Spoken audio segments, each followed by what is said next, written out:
அஸ்ஸலாமு அலைக்கும் வரஹ்மத்துல்லாஹி வபரகாத்துஹு. ஹாமிதல் லில்லாஹி அவ்வலன் வசானியா, ரலீது பில்லாஹி ரப்பன் வபில் இஸ்லாமி தீனா, வபி முஹம்மத் நபியன் வரசூலா. அவுது பில்லாஹி மினஷ் ஷைத்தானிர் ரஜீம். பிஸ்மில்லாஹிர் ரஹ்மானிர் ரஹீம். இன்னல்லாஹ யஅமுரு பில் அத்லி வல் இஹ்சான் வ ஈதாஇ தில் குர்பா வ யன்ஹா அனில் ஃபஹ்ஷாஇ வல் முன்கர் வல் பகி யஇலுக்கும் லஅல்லக்கும் ததக்கரும்.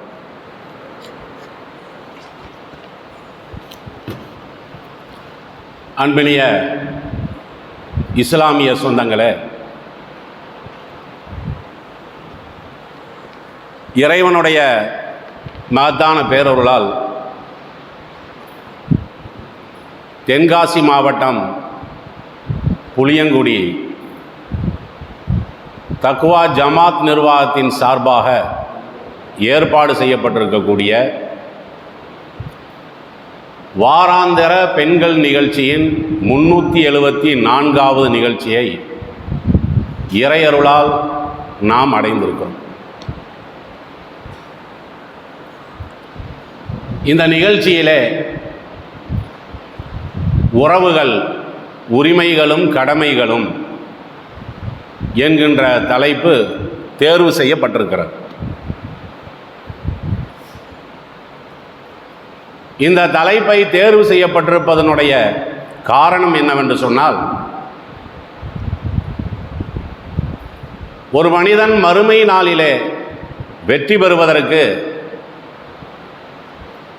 இறைவனால் விதிக்கப்பட்ட வணக்க வழிபாடுகள்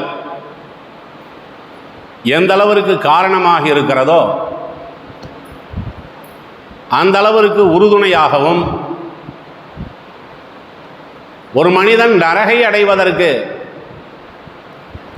எது போன்ற அம்சங்கள் காரணமாக இருக்கிறதோ அந்த அளவிற்கு மறுமை நாளிலே நமக்கு எதிராகவும் அமைய இருக்கக்கூடிய உறவுதான் இரத்த உறவுகள் என்பது. நீங்கள் திருமறை குர்ஆனையும் நபிகள் நாயகம் ஸல்லல்லாஹு அலைஹி வஸல்லம் அவர்களுடைய போதனைகளையும் புரட்டி பார்த்தீர்களேயானால், உறவுகள் சம்பந்தமான அதிகமான சட்டங்களை, வரைமுறைகளை, நெறிமுறைகளை மிக மிக விளக்கமான முறையிலே அல்லாஹ் ஜல்லஷானஹு தஆலா தன்னுடைய திருமறை குர்ஆனிலே குறிப்பிடுகிறான். அதனால்தான் நபிகள் நாயகம் ஸல்லல்லாஹு அலைஹி வஸல்லம் அவர்கள் சொன்னார்கள், லா யதுகுலுல் ஜன்னத காத்திஉ ரஹ்மின். உறவை துண்டித்து வாழ்பவன் சுவனத்தை அடையவே மாட்டான் என்று பெருமானார் ஸல்லல்லாஹு அலைஹி வஸல்லம் அவர்கள் சொல்றாங்க.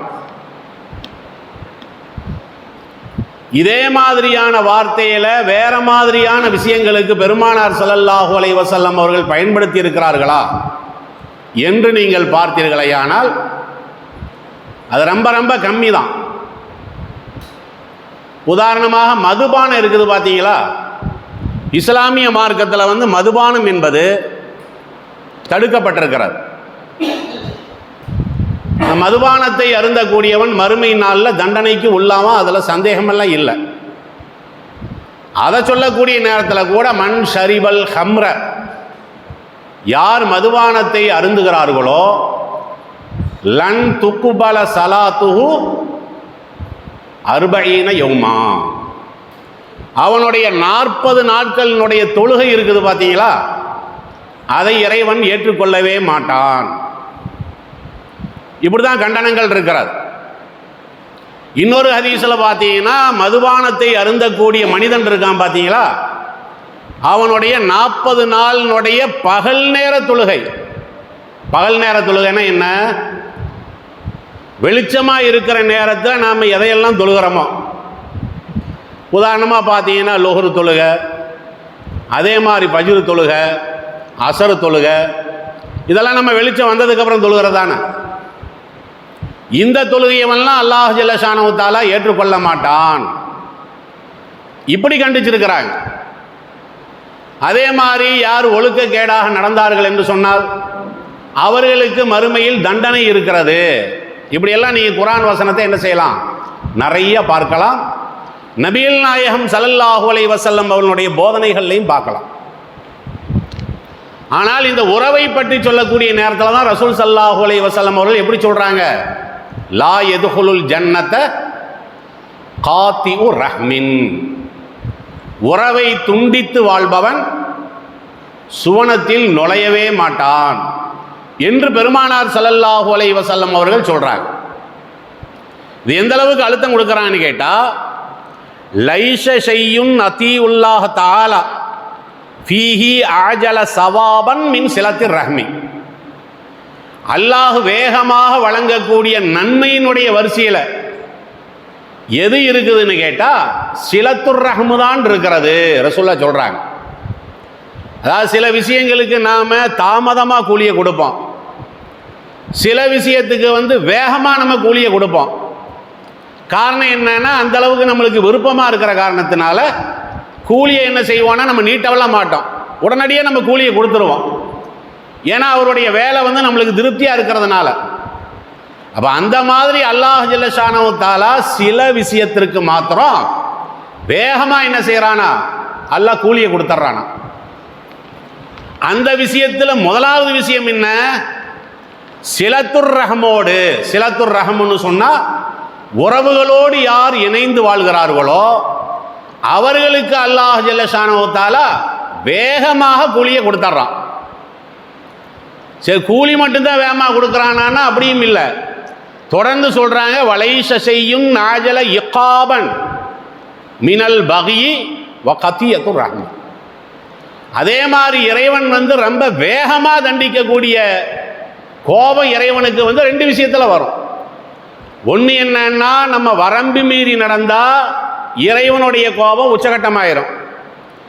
இன்னொன்று, நம்ம உறவினர்கள்ட்ட சரியான முறையில் நடக்கலைன்னு சொன்னா அல்லாஹ்வுடைய தண்டனை ரொம்ப வேகமாக வந்துடும். அப்போ இஸ்லாமிய மார்க்கத்தில் நாம் எதை படிக்கிறோன்னா, தொழுகையினுடைய சட்டங்களை மாத்திரம் படிக்கிறோம், நோன்புனுடைய சட்டங்களை மாத்திரம் படிக்கிறோம், பள்ளிவாசலுக்கு வரக்கூடிய நன்மைகளை மாத்திரம் படிக்கிறோம், குர்ஆனை ஓதுகின்ற காரணத்தினால் ஏற்படக்கூடிய பயன்களை மாத்திரம் படிக்கிறோம். இதைத்தான் படிக்கிறோமே தவிர உறவுகளினுடைய விஷயத்தில் அல்லாஹ் என்ன சொல்லி இருக்கிறான்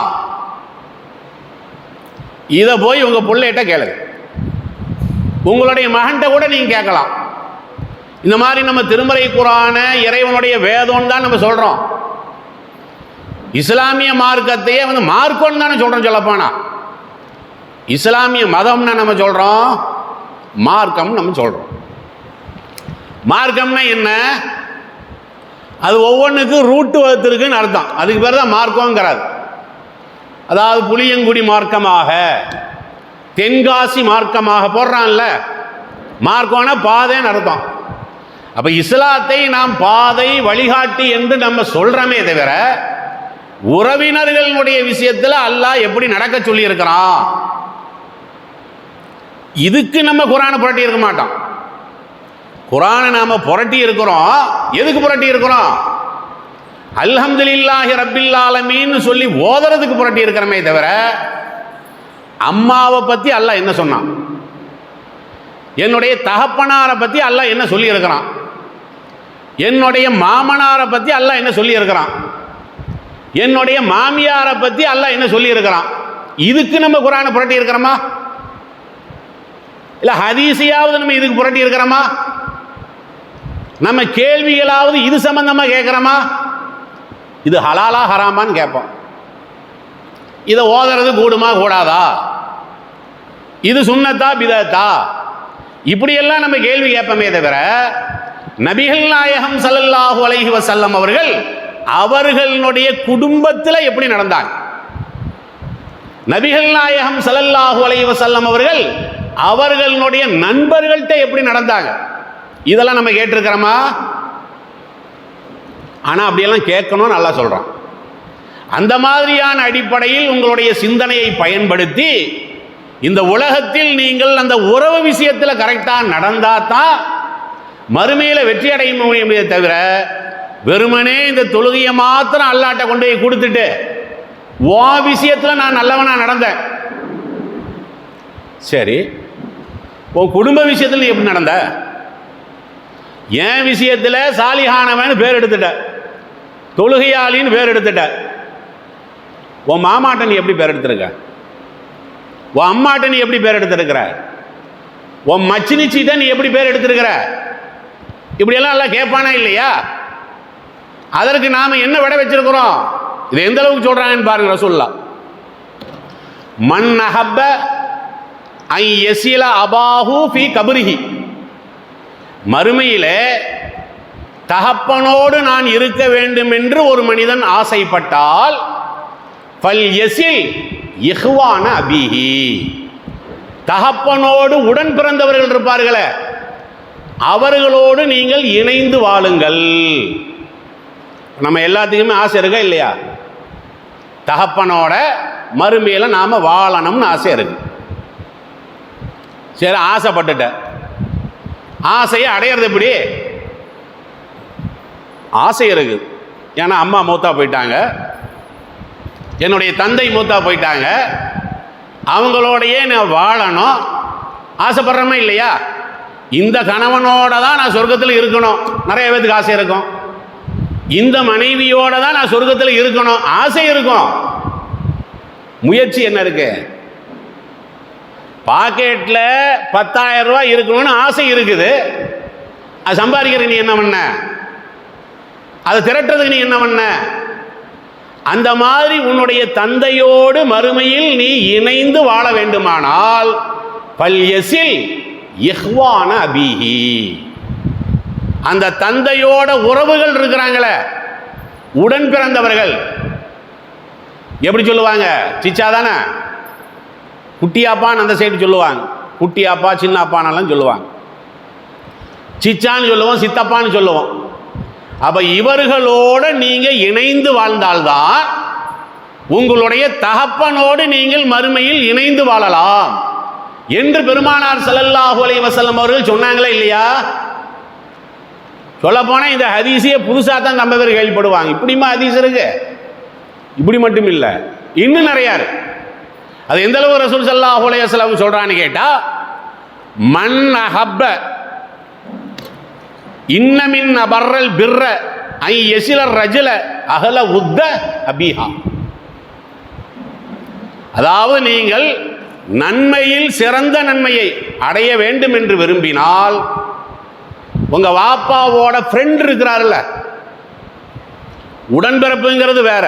உடன்பிறப்புன்னா வாப்பா கூட பிறந்தவர், கூட பிறந்த அக்கா தங்கச்சி. இந்த ஹதீஸ்ல ரசூலுல்லாஹ் என்ன சொல்றாங்க? உங்க வாப்பாவோட ஃப்ரெண்ட் இருக்காருல்ல, வீட்டுக்கு வர்றாரு, நீ பார்த்தாண்டு இருக்கிற, அடிக்கடி வந்திருப்பாரா இல்லையா? வியாபார நிமித்தமாக வந்திருப்பார், அல்லது உங்களுடைய அந்த நிகழ்ச்சிகளுக்காக வேண்டி என்ன செஞ்சிருப்பார்? வந்திருப்பாரு. தகப்ப மூத்தா போயிட்டாரு, நீங்க அவரை கையை விட்டுறாதீங்க. தகப்ப மூத்தா போனா கூட தகப்ப இருக்கும் போது வார வாரம் வந்தாரு இந்த அப்துல் ரஹ்மா, ஆளை காணாம. எங்க அம்மாவை பார்க்கறதுக்காக வேண்டி ஃபாத்திமா அக்கா வந்து வார வாரம் வந்தாங்களே, தோழி வந்தாங்களே, 2 வாரமா ஆளை காணாம, இந்த நிகழ்ச்சிக்கு காணாம, இந்த விருந்துக்கு காணாம, இந்த வாட்ஸ்அப்பில் ஒரு மெசேஜ் கூட வரலையே, ஒரு கால் கூட பண்ணலையே, இப்படி கேட்கணுமா? அப்ப நபிகள் நாயகம் ஸல்லல்லாஹு அலைஹி வஸல்லம் அவர்கள் இந்த அளவுக்கு சொல்லியிருக்கிறாங்களா இல்லையா? இன்னைக்கு நம்மிடத்தில் இருக்கக்கூடிய அந்த உறவு முறை எந்த அளவுக்கு இருக்கிறது? சொந்தம் பந்தத்திடத்தில் நம்ம எப்படி நடக்கிறோம்? நிறைய பேத்துக்கு உறவு முறைனா என்னன்னு கூட நிறைய பேத்துக்கு தெரியாது. அவனுக்கு வயசு 30 இருக்கும், அவன் அப்பதான் கேள்விப்படுவான். யார் தெரியுமா இவரு? இந்த கல்யாணத்தில் பாரு, இந்த லாஸ்ட்டாக உட்காந்துக்காரு பார்த்தியா, அந்த லாஸ்ட்டுக்கு முன்னாடி இடது பக்கம் வெளுவெளுன்னு தாடியை வச்சுக்கிட்டு சொட்ட தலையா இருக்காரு பார்த்தியா, அதுதான் அவன் அத்தாவோட தம்பி. எப்போ 30 வயசுல தான் இவனுக்கு தெரியுது. 30 வயசுல இவனுக்கு தெரியுதுன்னா 30 வயசுல அவன் சொல்லி கொடுக்குறான்னு அர்த்தம். பெற்றவர்கள் உடன் பிறந்தவர்கள் அந்த உறவை வந்து எப்படி விரிச்சு வச்சிருக்கிறாங்க, எந்த அளவுக்கு தூரமாக்கி வச்சிருக்கிறாங்க. என்னைக்காவது ஒரு கல்யாணத்தில் வந்து ஒன்று விடுவாங்க பார்த்தீங்களா, இவரு தான் இவங்க வந்து இந்த வழியில் நம்மளுக்கு சொந்தம், அது அந்த வழியில் சொந்தம், இந்த பேச்சு அந்த வழியோட போயிடும். அதுக்கப்புறம் யாராவதுக்கு கல்யாணம் நடக்கணும் அல்லது யாராவது ஒரு ஆள் மண்டையை போடணும், மறுபடியும் சொந்தக்காரனை பற்றி பேசுறதா இருந்தால் ஏதாவது ஒரு நிகழ்ச்சி வரணும். இப்படிதான் நம்மளுடைய உறவு முறை இருக்கிறது. இந்த மாதிரியான அடிப்படையில் தானே நம்முடைய சொந்த பந்தங்களை நம்ம அமைச்சு வச்சிருக்கிறோம். சொந்தம்னா என்ன, பந்தம்னா என்ன? சொந்தக்காரன் நம்ம சொல்கிறோம்ல, என்ன சொந்தம்னா என்ன நீங்கள் சொல்லுங்க. சொந்தம்னா என்ன, அதுக்கு இலக்கணம். நம்ம சொந்தம் பந்தம் நட்பு இப்படியெல்லாம் நம்ம சொல்லுவோம். யார் சொந்தம்னா யார், பந்தம்னா யார்? சொந்தம்னா யாருன்னு கேட்டால் சொல்லுங்க, இரத்த உறவுகள், அதாவது உடன் பிறந்தவர்கள், அண்ணன் தம்பி தாய் தகப்பன், அதே மாதிரி அவங்க கூட பிறந்திருக்கிறாங்கல்ல, இதெல்லாம் இரத்த பந்தம். சொந்தம்னா யாருன்னு கேட்டா இணைப்பின் மூலம் உருவாகக்கூடிய உறவுகள். நான் கல்யாணம் பண்ணிட்டேன், இப்ப என் மனைவி மூலமா வர்றாங்கள, அவங்க எல்லாம் பந்தம். அப்ப பந்தத்திற்கும் சொந்தத்துக்குமே வித்தியாசம் தெரியல நிறைய பேருக்கு. நபிகள் நாயகம் ஸல்லல்லாஹு அலைஹி வஸல்லம் அவர்கள் இப்படியெல்லாம் முஸ்லீம் இருக்கக்கூடாதுன்னு சொன்னாங்க. அவர்களுடைய குடும்ப ரீதியில் பேசுவாங்கல்ல, நாமளும் இன்னைக்கு கதைகளை பேசுவோம்ல குடும்பத்தில். அப்போ அவர்களுடைய பாட்டனாரை பற்றி சொல்லுவாங்க, அவர்களுடைய குடும்பத்தில் இவர்கள் இந்த வம்சம், இவங்க குறைசி வம்சம், இப்படியெல்லாம் பேசுவாங்க. ஏன்னா அந்த போலியில மனிதன் என்பவன் அவன் மைக்கா, இந்த மைக்கை நீங்கள் போட்டீங்கன்னா அது பாட்டுக்கு அங்கேயே கிடக்கும். இதுக்கு ஏதாவது வருத்தம் ஏற்படுமா, இதுக்கு ஏதாவது கவலை ஏற்படுமா? ஏற்படாது இல்லை. ஏன்னா அது மைக், அது ஏன்னா இது ஸ்டாண்டு. உனக்கு அப்படி இல்லையில, உன்னை ஈன்றெடுத்த சொந்தம் இருக்குல்ல, உனக்கு ஏதாவது ஒன்றுனா கை கொடுக்கணும்னு எதிர்பார்க்குறீங்கள, கை கொடுக்கணும்னு எதிர்பார்க்குற நீ அந்த அளவுக்கு நடக்கல. இன்னைக்கு யாராவது சொந்தக்காரங்களை பற்றி பந்தக்காரங்களை பற்றி ஒரு நல்ல வார்த்தை சொல்லியிருக்கிறாங்களா? 5 விஷயம் உதவ மாட்டான். நம்ம சிச்சாவான் சித்தப்பா 5 விஷயத்துக்கு உதவி இல்லைங்கிறது. அங்கே யாரு நயா பைசாவுக்கு உதவி இல்லை. இவனுங்கெல்லாம் என்ன சொந்தம் என்ன பந்தம்? நீங்கள் பார்த்தீங்கன்னா சமூக வலைதளத்துலாம் பார்த்தீங்கன்னா சொந்தக்காரனை திட்டியே தான் போட்டுட்டு இருப்பான். அதை நண்பன் உதவுற அளவுக்கு சொந்தக்காரன் உதவலை. இவன் என்ன நினைக்கிறான்னா, சொந்தக்காரன்னா கட்டுக்கட்டாக கொண்டு வந்து கையில் கொடுத்தாதான் சொந்தக்காரன். இவன் விளங்கி வச்சிருக்கிறான். என்ன விளங்கி வச்சிருக்கிறான்? சொந்தக்காரன்னா பணம் கொடுக்கணும், சொந்தக்காரன்னா ஏதாவது ஒரு சொத்தை வாங்கி கொடுக்கணும். அப்ப பணத்துக்காக மாத்திரம் உறவுக்குள் இருப்பது, அவங்க உதவி செய்யணுங்கிறது வேற, அதெல்லாம் மார்க்கத்தில் சொல்லப்பட்டிருக்கிறது. நாம எப்படி இருக்கணும்? கஷ்டமான நேரத்தில் தான் நம்மளுக்கு சித்தப்பானுடைய நினைப்பு வரும். சித்தப்பா இருக்கிறது 4 வீடு தள்ளி தான், சும்மாவே தான் இருப்பேன். திடீர்னு எனக்கு ஒரு ஆஸ்பத்திரி தேவை வந்துருச்சு, அந்த நேரத்தில் போய் கதவு தட்டுறது, சிச்சா கதவு தரங்க, சிச்சா கதவு தரங்க. எதுக்கு? ஒரு 500 ரூபா தாங்க சிச்சா, ஒரு 2000 ரூபா தாங்க.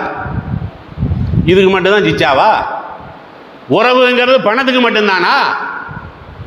அது நண்பன்ட்ட கூட கேட்கலாமே. ஆனால் நம்மளுடைய எதிர்பார்ப்பு அப்படி இருக்கிறது. நம்மளுடைய எதிர்பார்ப்பு எப்படி இருக்கிறது? எல்லாம் ஏதாவது ஒரு குறிக்கோளாக இருக்கணும். அப்படித்தான் நம்ம பழகவும் செய்கிறோம். நம்ம எப்படி பழகிறோம்? நல்ல நெருங்கிய சொந்தக்காரங்களாக இருப்பாங்க, வசதி இருக்காது. அதே நேரம் கொஞ்சம் தூரத்தில் சொந்தக்காரங்களாக இருப்பாங்க, வசதி இருக்கும்.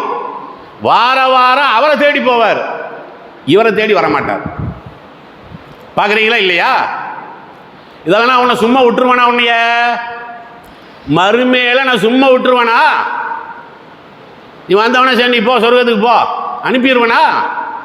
நீ எங்கிட்ட நல்லவனா நடந்த? நான் ஏற்படுத்திய இந்த உறவிடத்திலே நீ எப்படி நடந்தாய்? எந்த மாதிரி நடந்த? இப்படி அல்லாஹ் ஜல்லஷானஹு வ தஆலா மறுமையின் நாளில் கேள்வி கேட்பதாக நபிகள் நாயகம் ஸல்லல்லாஹு அலைஹி வஸல்லம் அவர்கள் சொன்னாங்க. அதே நேரம் சொந்தக்காரர்கள் அவர்களும் உதவக்கூடிய தன்மையோட இருக்கணுங்கிறதையும் சேர்த்து சொன்னாங்க. அது எப்படி சொல்றாங்கன்னு பாருங்க.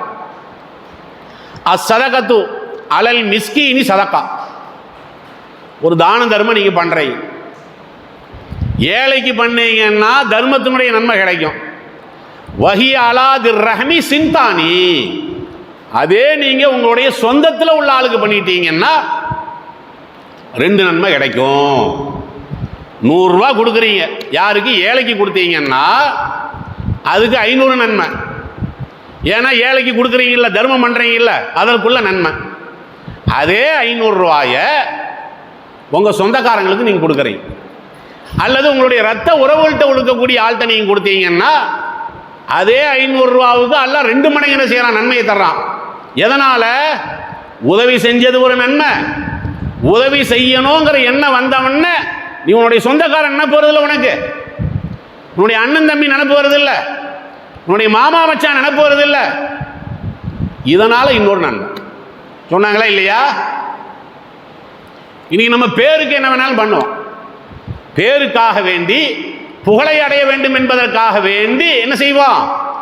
அவங்களுக்கு ஒரு 50,000 ரூபாய் கொடுத்துருங்க, இவங்களுக்கு ஒரு 25,000 ரூபாய் கொடுத்துருங்க. அட உன்னோட மச்சானுக்கு இதயத்தில் ஓட்டையா இருக்குது, அவனுக்கு ஆபரேஷனுக்கு பணம் தேவைப்படுதுன்னு நீ கேள்விப்படுற, மச்சானுக்கு கொடுத்தியா? அவன் என்ன கேட்பான்? மச்சான் வந்து எங்கிட்ட கேட்டாரா? இவரு கேட்கறது எங்கிட்ட வந்து கேட்டாராங்கிறது. கொஞ்சம் வசதி இருந்தாவே என்ன செய்யறது? இவ்வளோ சொந்தக்காரன் தானே அவன், ஏன் வாயை திறந்து கேட்டா என்ன? ஏன் நீ திறக்காம நீ கொடுத்தா என்ன? கொடுக்கறது எதுக்காக வேண்டி? மறுமையில் நன்மை அடைகிறதுக்கு தான் நம்ம கொடுக்குறோம். பார்த்தீங்கன்னா நம்மளுடைய அந்த உறவுகள் பந்தங்கள் எல்லாமே எந்த அளவுக்கு நாசமாக இருக்குதுங்கிறத ரசூல் ஸல்லல்லாஹு அலைஹி வஸல்லம் அவர்கள் என்ன செய்கிறாங்க? இதில் விவரிக்கிறாங்க. அதே மாதிரி சொல்கிறாங்க, மன் சர்ரஹு ஐ யுப்ஸதலஹு ஃபீ ரிஸ்கிஹி. உங்களுடைய செல்வம் அபிவிருத்தி அடைய வேண்டும் என்று நீங்கள் ஆசைப்பட்டால், நம்மள்டையும் கையில் கொஞ்சம் காசு வரணும், செல்வம் வரணும்னு உங்களுக்கு விருப்பம் இருக்கிறது, இந்த மாதிரி நீங்கள் ஆசைப்பட்டால், வை யுன்ஸலஹு ஃபீ அஸரிஹி, உங்களுடைய சந்ததி பெருக வேண்டும் என்று நீங்கள் ஆசைப்பட்டால், பல் யஸில் ரஹிமஹு, உறவுகளோட இணைந்து வாழுங்க என்றெல்லாம் பெருமானார் ஸல்லல்லாஹு அலைஹி வஸல்லம் அவர்கள் இந்த உறவுகளுடைய சிறப்பை பற்றியே நிறைய சொல்லிட்டு போகலாம். இது சட்டத்திட்டம் இல்லை, உறவுகளோடு நீங்கள் இணைந்து வாழ்கிற காரணத்தினால் ஏற்படக்கூடிய நன்மை என்ன அப்படிங்கிறதையே 5 வாரம் கிளாஸ் எடுக்கலாம்.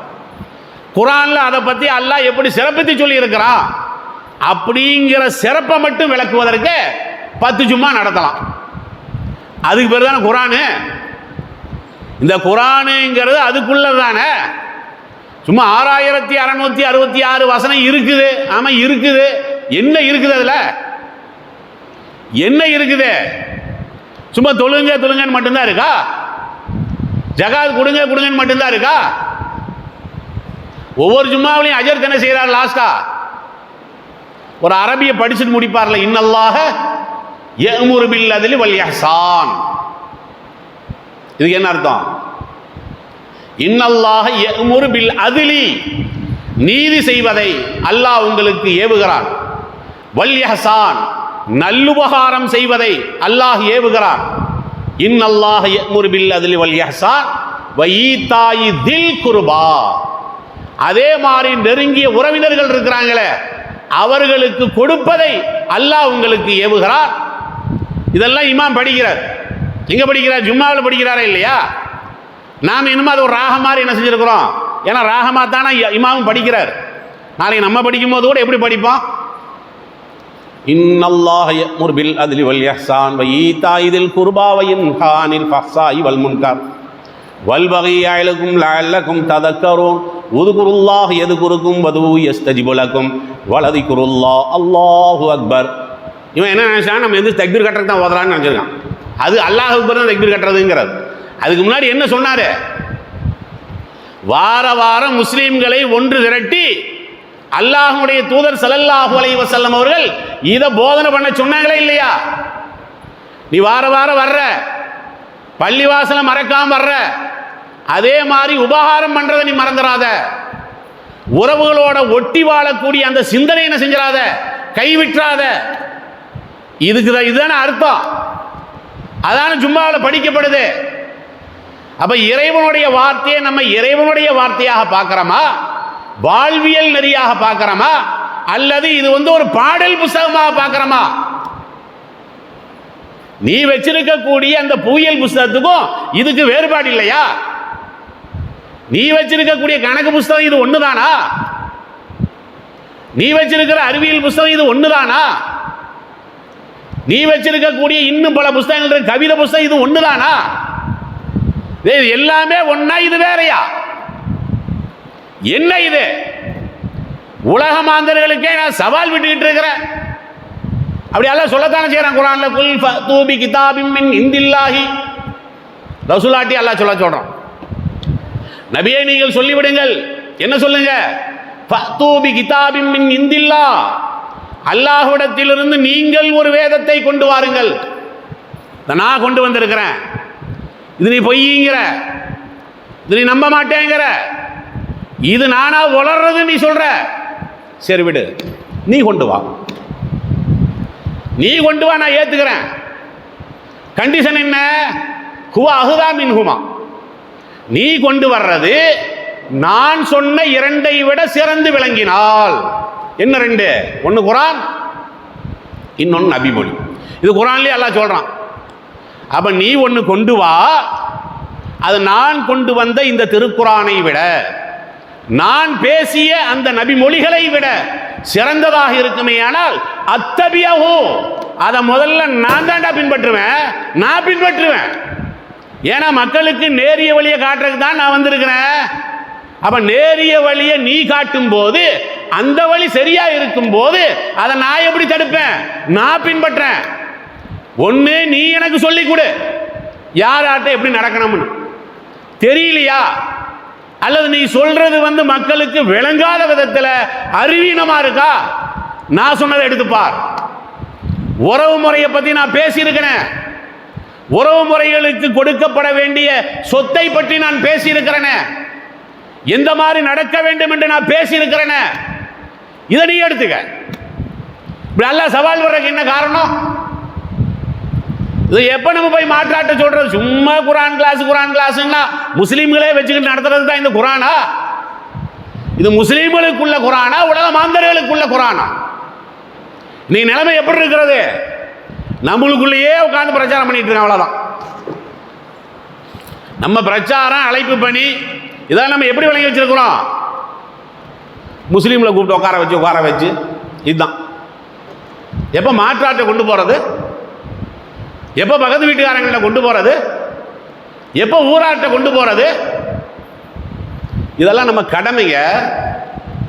இதெல்லாம் நம்ம எடுத்து சொன்னான்னு வைங்களேன், இஸ்லாத்தை யாராவது எதிர்ப்பார்களா? இன்னைக்கு இஸ்லாத்தை பிறர்கள் வெறுப்பதற்கு, இஸ்லாத்தை பிறர்கள் பார்க்காமல் இருப்பதற்கு, இஸ்லாத்தை ஒதுக்கி வாழ்வதற்கு, இஸ்லாத்தை வெறுத்து அந்த இஸ்லாத்தை தவறான முறையிலே பிரச்சாரம் செய்வதற்கு காரணம் யார்? இந்த குர்ஆனுடைய சட்டங்களா? குர்ஆனை ஏந்திய உன்னுடைய நடவடிக்கையா? உடைய என்ன மாற்றம் இருக்குது? அவன் பார் கலப்படம் பண்றான், முஸ்லீம் பார் கலப்படமே பண்ண மாட்டான், சொல்ல முடியுமா?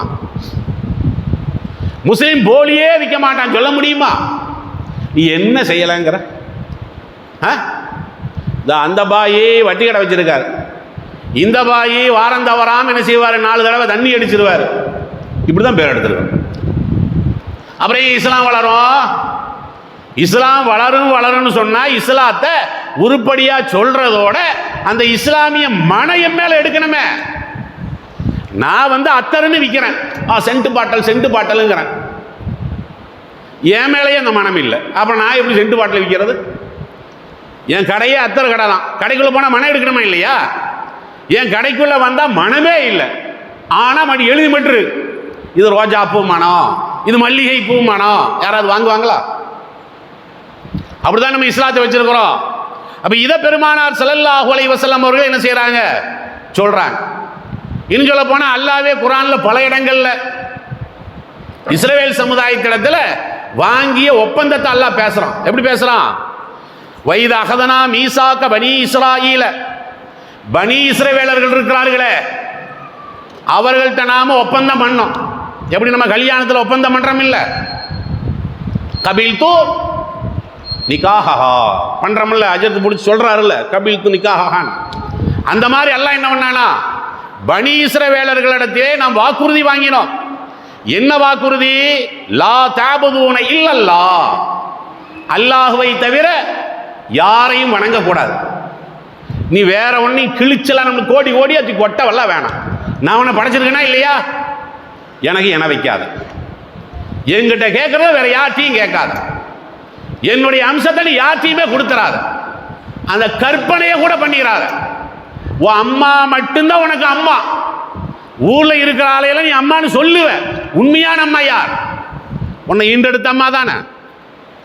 ஏன் உள்ள போயிருச்சு?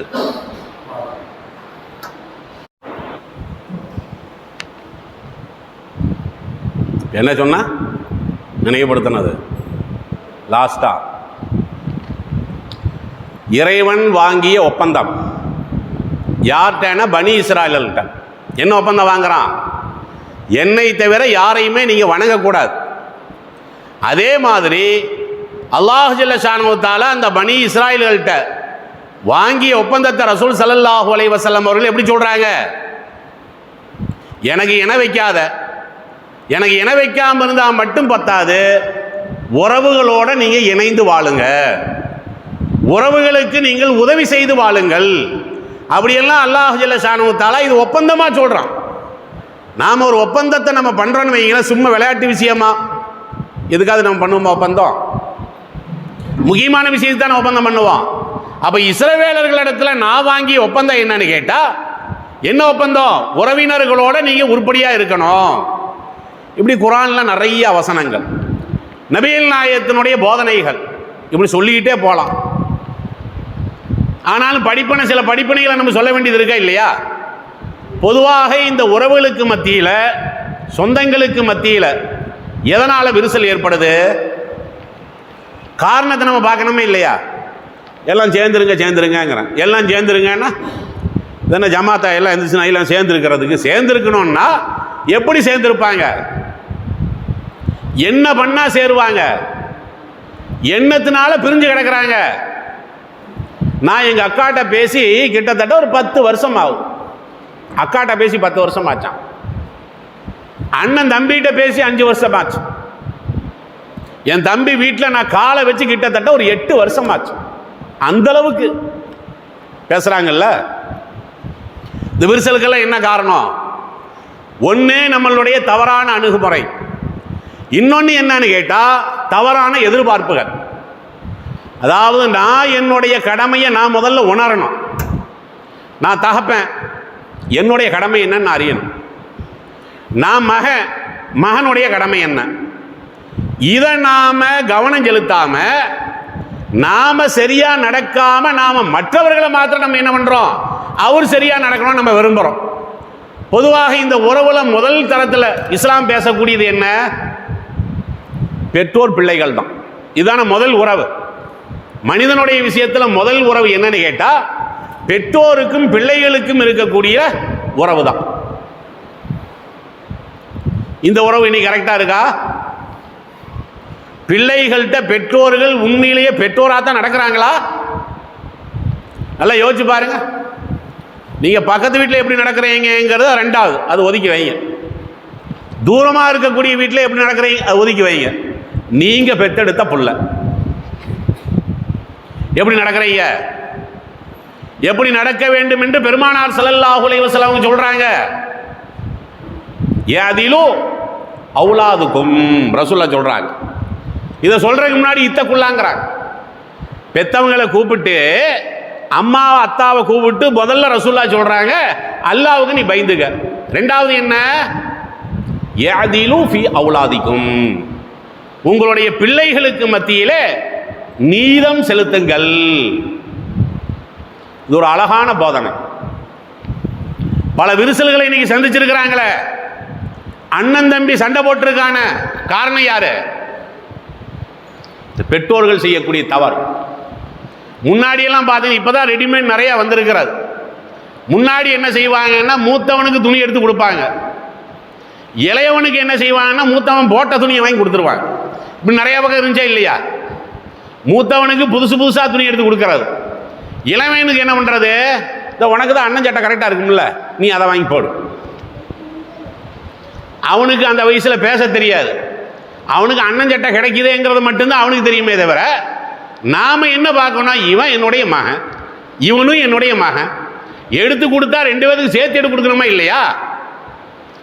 அப்படியெல்லாம் இருந்ததா? கடந்த காலத்தில் அப்படியெல்லாம் இல்லை. இன்றைக்கு மலிவானதுனால எல்லாத்துக்குமே நம்ம புதிய ட்ரெஸ் எடுத்து கொடுத்துட்டு இருக்கிறோமே தவிர, கடந்த இதை தான் எதிரியாக்கவனுக்கு. அவனுக்கு நீ என்ன கொடுக்குற? அவனுக்கு என்ன உணவு கொடுக்குற? சில பேர்த்த நம்ம பார்க்குறோம்ல, ஆம்பளை பையன் மேலே மட்டும் பிரியத்தை வைக்கிறது, பொண்ணை பெண்கள் மேலே பாசத்தை வைக்கிறது இல்லை. இவன் தான் எனக்கு நல்லா பிடிக்கும். அவன் யார் அப்போ? அவளும் உன்னுடைய மகதானே. மகளை பிடிக்காது சில பேர்த்துக்கு, மகனை பிடிக்கும். சில பேர்த்துக்கு மகளை பிடிக்கும், மகனை பிடிக்காது. சில பேர்த்துக்கு மூத்தவனை பிடிக்காது, இளையவனை பிடிக்கும். இப்படியெல்லாம் நீங்கள் பார்க்கத்தானே செய்கிறீங்க. அப்போ இது அந்த உறவுகளுக்கு மத்தியில் பிளவு உண்டாக்குமா உண்டாக்காதா? இந்த சொத்தை எழுதி வைக்கிறாங்களே, அதில் எவ்வளோ அநியாயம் பண்ணுறாங்க முஸ்லீம்கள். இவனுக்கு 2வது பையன் மேலே பிரியம் இல்லை, அதுக்காக வேண்டி மூத்தவனுக்கு நிறைய எழுதி வச்சிருவான், இளையவனுக்கு கம்மியாக எழுதுறாரு. அதை கூட ரசூலா சொல்கிறாங்க பாரு. எப்படி சொல்கிறாங்கன்னா, இன்னர் ரஜுல லயாமலு பி அமலின் நஹுல் ஹைரி சபீன சனா. 70 வருட காலம் ஒருத்தன் நல்லதையே பண்ணுறான். 70 வருஷமாக அவன் நன்மையை தான் பண்ணுறான். பௌசிய வசியத்தன் ஹாஃபி வசியத்தி யுஹ்தமுலஹு பி ஷர்ரி அமலிஹி. லாஸ்ட்டாக அவன் மூத்தா போகிற நேரம் சொத்து எழுதுவாங்கல்ல, அப்படி எழுதும் போது அவன் என்ன பண்ணிட்டான்? தப்பாக எழுதிட்டான், அநீதமாக எழுதிட்டான். இப்படி எழுதிவிட்டான் என்று சொன்னால் ஃபயுதுகலன்னார், அவன் நரகத்தில் நுழைந்து விடுவான். 70 வருஷம் அவன் நன்மையை தான் பண்ணான். ஆனால் அவன் பண்ண ஒரே ஒரு தப்பு என்னன்னு கேட்டால், பத்திரத்தை எழுதும் போது என்ன பண்ணிட்டான்? அந்த நேரத்தில் எந்த புள்ள மேலேயாவது அவனுக்கு ஆத்திரம் இருக்கும், மாற்றி எழுதிடுவான். அவனுக்கு இதை கொடுக்காத, இவனுக்கு இதை கொடுக்காத. அவன் மோத்தா போயிடுவானா, அவனுடைய சந்ததி அதை வச்சுக்கிட்டு சண்டை போட்டே இருப்பான். அப்படி எத்தனை சம்பவங்கள் இருக்கிறது. எத்தனையோ பேர்த்தினுடைய சொத்து எங்க இருக்குன்னு தெரியாதுங்க. மூடி மறைத்தவர்கள், சகோதரனுடைய இடத்தை அபகரித்தவர்கள், சகோதரியினுடைய இடத்தை அபகரித்தவர்கள், கள்ள கணக்கு எழுதுறவங்க. இதெல்லாம் ரசூல் ஸல்லல்லாஹு அலைஹி வஸல்லம் அவர்கள் கண்டிச்சாங்களா இல்லையா? நீதிங்கிறது இந்த குழந்தைகளுடைய விஷயத்தில் தவறவே கூடாது. அது ஆம்பளையாக இருந்தாலும் சரி, பெண்களாக இருந்தாலும் சரி. குறிப்பாக இந்த வாழ்க்கை முறைன்னு ஒன்று இருக்குது பார்த்தீங்களா? ஒரு ஜும்மாவில் கூட நான் சொல்லி காட்டினேன். பெற்றோர்கள் செய்வது ரொம்ப ரொம்ப அநியாயம். கல்யாணத்தை பண்ணி வச்சிடுறது, கடமை முடிஞ்சு போச்சா? அதுக்கப்புறம் அவங்களுடைய வாழ்க்கை எப்படி இருக்குது? நல்லா வாழ்ந்துட்டு இருக்காங்களா? இல்லை வார வாரம் சண்டையை போட்டு உன் வீட்டில் வந்து உட்காந்துட்டு இருக்கிறாங்களா? நாம் என்ன பார்ப்போம்? ஒரு தடவை வந்தால் ஆலோசனை சொல்லி, உலகம்னா இப்படி தான், அப்படி தான் இருக்கணும், நம்ம எல்லாத்துலையும் இறங்கி தான் போகணும் அப்படிங்கிற மாதிரி சும்மா வார வாரம் அனுப்பிட்டே இருக்கிறது. 5 வருஷமா சண்டை, 5 வருஷமா மருமகனுக்கும் மகளுக்கும் சண்டை. அங்கே இருக்க முடியாமல் வீட்டுக்கு வர்றாங்க. பெற்றவர்களுடைய கடமை என்ன? கையகளி விட்டாச்சாப்போ? அப்போ அவர்கள் எதனால் வர்றாங்க, ஏன் வர்றாங்க? பல தடவை நம்ம மசூரா பண்ணி ஜமாத்திலாம் பேசி வச்சு இணைச்சமே. ஆனால் மீண்டும் மீண்டும் நம்மளுடைய மக வர்றால, அப்போ அவளுடைய வாழ்க்கை கெட்டு போயிருமே அப்படிங்கிற அந்த சிந்தனை நம்மள்கிட்ட இருக்குதா? சிந்திப்போம். எப்போ சிந்திப்போம்னா 10 வருஷம் ஆகணும். இன்னும் 10 வருஷமாகி அவளுக்கு வெள்ள முடியெல்லாம் விழுந்து, சரி இது ஒன்றும் உருப்படாது, இனிமேலாவது நம்ம என்ன செஞ்சிருவோம், வேற ஒரு ஆள் கல்யாணம் பண்ணி வச்சிருவோம்னு சொல்லி 10 வருஷமா அவ அந்த வாழ்க்கையை அனுபவிச்சுட்டு இருக்காளா இல்லையா? இது நிறைய பக்கம் நடக்குதா இல்லையா? இதுல பெற்றோர்கள் தலையிடணுமா இல்லையா? இதை பத்தி அல்லாஹ் கேட்பானா கேட்க மாட்டானா? அநியாயம் அடுத்தால் செஞ்சா மட்டும் அநியாயம் இல்லைங்க, நாம சேரமில்ல அநியாயம். இதை பெருமானார் ஸல்லல்லாஹு அலைஹி வஸல்லம் அவர்கள் என்ன செய்யறாங்க? இதுல எல்லாம் வந்து தலையிட சொல்றாங்க. இது மூலமா அந்த குடும்பத்தில் அண்ணன் தம்பிக்கு மத்தியில் வரக்கூடிய விவகாரங்கள். என்ன விவகாரம்? பெற்றோர்களுடைய வளர்ப்பு முறை தான் அடிப்படையான காரணம். இது போக என்ன அடுத்து குடும்பத்தில் விவகாரம்னு பார்த்தீங்கன்னாவே அடுத்த வரிசையில் வரக்கூடியவங்க மாமியாவும் மருமகளும் தான். மாமியாவுக்கு மருமகளை பிடிக்காது, மருமகளுக்கு மாமியாவும் பிடிக்காது. இப்படி பார்க்குறீங்களா இல்லையா? நான் என் மாமியாவுக்கு 100க்கு 90 மதிப்பளிக்கிறேன், எந்த மருமகளாவது சொல்லியிருக்கிறாங்களா? நான் என்னுடைய மருமகளுக்கு 100க்கு 90 அல்லது ஒரு 80 மதிப்பெண் போடுவேன், எந்த மாமியாவது சொல்லியிருக்கிறாங்களா? சொல்லலையில. காரணம் யாரு? முழு குற்றவாளியாக நம்ம மாமியாவை மட்டும் கொண்டு வந்து நிறுத்த முடியுமா? அல்லது முழு குற்றவாளியாக நம்ம மருமகளை மட்டும் கொண்டு வந்து நிறுத்த முடியுமா? முடியாதுல்ல. இதெல்லாம் சீர் பண்ணுங்க. இதெல்லாம் சீர் பண்ணாம நீங்க தஹஜ்ஜத்துல எந்திரிச்சு அல்லாஹ்விடத்துல கையேந்தனாலும் அல்லாஹ் ஏற்க மாட்டான். நல்லா விளங்கிக் கொள்ளணும். துவாவை அல்லாஹ் தானே கேட்க சொல்றான் குர்ஆன்ல. உங்களுடைய தேவையை கேளுங்கிறான். நீங்க கேட்டா நான் தருவேங்கிறான். நீங்க கேட்கலன்னு கோபம் வருங்கிறான். இப்படியெல்லாம் ரசூலா சொல்றாங்கல்ல. மல்லம் யஸ்அலில்லாஹ யக்லப் அலைஹி. யார் அல்லாஹ்விடத்திலே தன்னுடைய தேவையை கேட்கவில்லையோ அவன் மீது அல்லாஹ் கோபம் கொள்கிறான். உன் வீட்டில் வறுமை இருக்கா இல்லையா? நோய் வந்துருச்சா இல்லையா? ஏன் என்கிட்ட கேட்கல? பண தேவை இருக்கா இல்லையா உனக்கு? ஏன் என்கிட்ட கேட்கல? இப்படியெல்லாம் அல்லாஹ் கோபப்படுவானா? இப்படியெல்லாம் அல்லாஹ் கோபப்படுவதாக சொன்ன பெருமானார் ஸல்லல்லாஹு அலைஹி வஸல்லம் அவர்களுடைய அந்த மொழியை நம்பி 5 நேர தொழுகையிலே நம்ம துவா செய்கிறோம், குர்ஆனை ஓதிவிட்டும் துவா செய்கிறோம், தஹஜ்ஜத் நேரத்தில் கூட எந்திரிச்சு சில வயதானவர்கள் துவா செய்கிறாங்க. ஆனால் அல்லாஹ் ஏற்றுக்கிறானா? ஏற்றுக்கல. ஏன் ஏற்றுக்கல?